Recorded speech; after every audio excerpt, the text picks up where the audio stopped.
video. Ayan. Kilala nyo ba yung mga yan? Mga SRB rappers, mga tol. Sa may proyekto, si Brad Mooks, ewan ko kung sino ang kanyang mga katuwang sa proyektong ito, pero si Brad Mooks ang albalita kong nag-push nito. So, pero syempre hindi niya magagawa yan nang walang kasama, mahirap yun. Hindi ko lang alam, so shoutout na rin sa inyo kung sino man yung mga kasama ni Utol Mooks at yung mga supporter, lahat-lahat.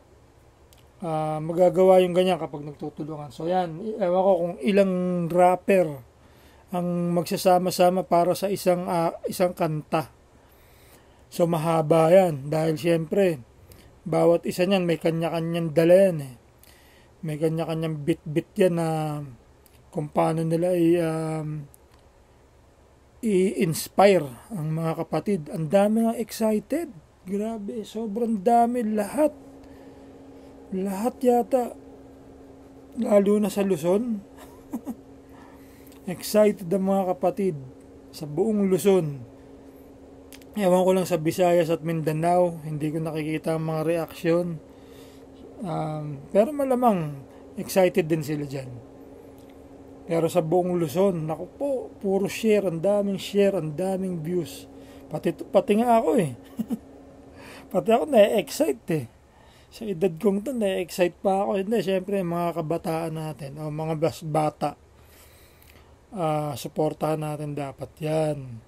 Bibigyan natin sila ng moral support, prayers, PPM natin sila, tol, ang galing mo. Kasi yung mga yun, nakakatulong yun, yung mga positive praise, di ba? Ibigay natin sa kanila yung kredito sa kanilang pagsisikap, di ba? Ang ating mga kapatid. So let's start na nga, at napakahaba ng ating short video.